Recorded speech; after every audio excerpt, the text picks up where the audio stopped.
Hi everyone, Ryan here, Ion Capital Solutions. Hope you're doing well. Today I want to talk to you about the role of equity as it relates to assets when we are essentially trying to leverage those assets for securing a loan, right? Or trying to eject cash out of equity or whatever it may be, right? We need to understand how that actually works. There's some caveats here. Many are under the impression if they have an asset that they recently purchased, they can eject all this cash out of it, which is not true, right? There's a role of seasonality. There's the equity, right? The lender's loan to value ratio. Anyway, we're going to dig into this stuff, but this is a good topic, okay? Anybody dealing in assets, you have to know what you're doing. Otherwise, you're just going to confuse yourself, confuse the client, waste the lender's time, waste your own and the client's time. And anyway, it's not going to go anywhere. So let's dig in.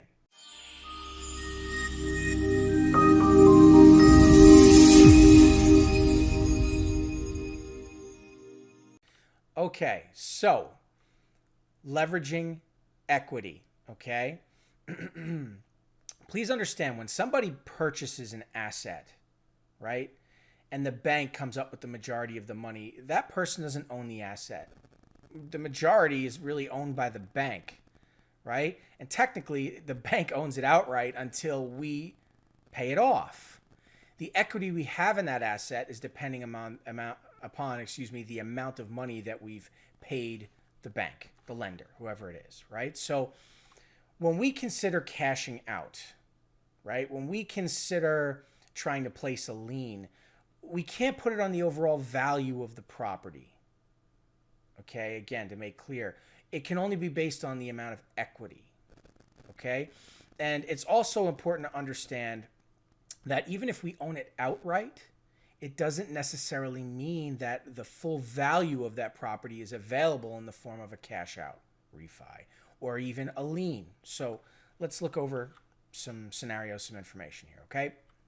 So hard money lenders, right? When you talk to a hard money lender and you're looking to purchase a property, whether you're intending to flip that property, right, for a profit, or you're looking to refinance it and hold on to it and turn it into a Airbnb, a rental, whatever it is, you don't own the property. The lender owns the property until you pay the lender off, right? But the lender wants to see cash reserves. So how much cash do they want to see? Well, typically it's 30% in liquid cash that they want to see in reserves. Now, that doesn't necessarily mean that that's exactly what you're going to have to put down, but at the end of the day, that's what they want to see, right? They want to see of the purchase price, you have 30%. Right? That's what they want to see. So to make clear, okay?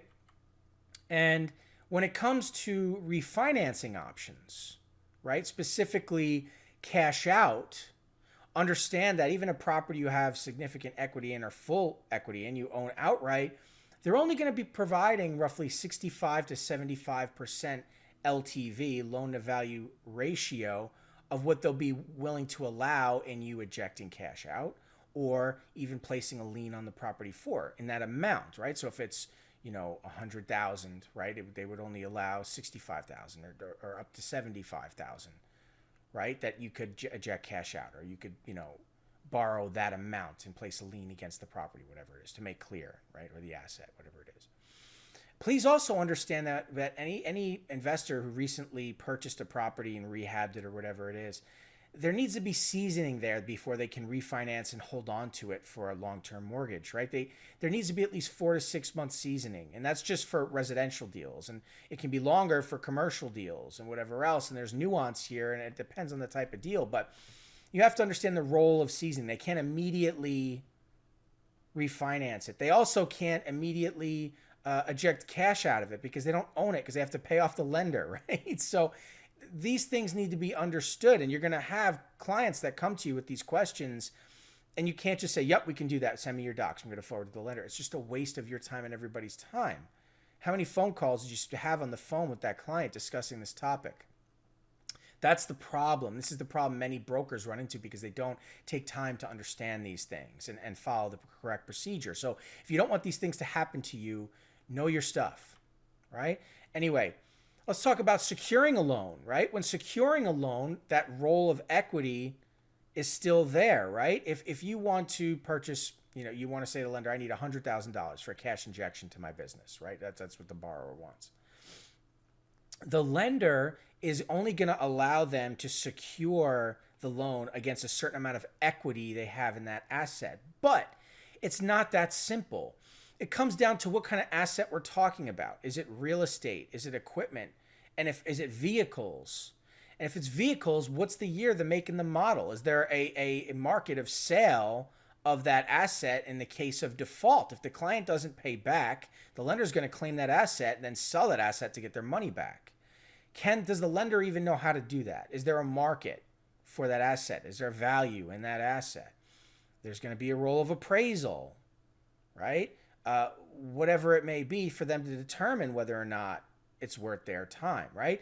I once had a client who had oil rigs all over Alaska and was pulling out giant golden nuggets out of the earth the size of my head and sending me pictures. And he had between diamonds and gold and large equipment and vehicles. He had so many assets and so many different things that I thought, wow, this is going to be the easiest client I ever had.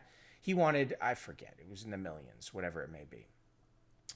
And I shopped this guy around to several lenders, and the lender said, listen, this looks like a great client. And if he wants us an unsecured option, we can do something for him, right? But at the end of the day, what he wants is something more premium and to secure it alongside of assets or whatever it is. And we're just not comfortable with that because we don't know what to do with those assets. What are we going to do with a 10-ton rig that drills for oil in Alaska? We don't know what to do with that. If he defaults, not saying he would, but if he does, how would we ever secure that loan? How would we ever sell that asset? And we just don't know what to do with it. You know, and we don't specialize in gold and diamonds and all these things he's trying to pledge. It's crazy. You know, it's if he has a piece of real estate and there's a market for it, sure, right? If he's got, if he wants to show us some vehicles he has that are relatively new and there's a market for, okay, we have a guy for that, right? Whatever it is. But we need to be realistic when it comes to securing loans. We need to understand, again, the role of the loan to value ratio, right? And equity, sale of assets in the case of default. It's extremely important that we understand these things. If we do not understand these things, we are wasting our time, the client's time, the lender's time, right? Very important, okay? Also, when we qualify clients, we should always consider equity. We should always consider assets. We should give ourselves room for flexibility. We should have a multitude of products. Anybody who's just pushing a single product or one or two products, you're making a mistake. Yes, I can understand why a person would think I need to home in on one area and be an expert in a specific field with a specific product. But the problem is you don't know what you're up against. And you don't have flexibility for the client. You can't help them with all their needs. You can't help them find alternatives. What happens when there's a decline? Is that just the end of the deal? I'm sorry, but it's just more complex than that. If somebody convinced you it wasn't, they were either didn't know themselves or were lying to you. You've got to understand how the whole marketplace works. You have to understand how the borrower looks on paper as an individual, their entity, their assets, their cash flow versus their liquidity, all of these things, their credit history. There's so many things that play into it.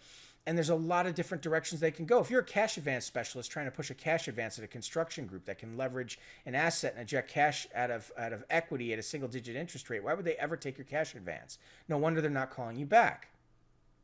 If you're trying to provide equipment financing to a construction group that has a large portfolio that they can leverage, that they have several deals and different funding solutions that they require. They have long-term contracts and invoices with clients that they can leverage for factoring, and they need lines of credit and all these things. They have, needs well beyond your solution, equipment financing. You have no value in their eyes. You're just an equipment financing person. They're going to deal with the consultant who can become a member of their team and help them grow their business for the long term. Deal with an expert. That's who they feel comfortable with in helping their business. They're not comfortable with the niche product salesperson who's just trying to wave a rate in their face and bait and switch them and overpromise and underdeliver. And they're just not, it's happened before. It's why they're skeptical to begin with. It's why you have to cold call and they hang up the phone on you because they don't want to deal with people like that. And so you have to understand unsecured options are expensive, very expensive. And so securing a loan is less expensive, or utilizing an asset, and more specifically the equity, and ejecting cash out of equity is just a better route.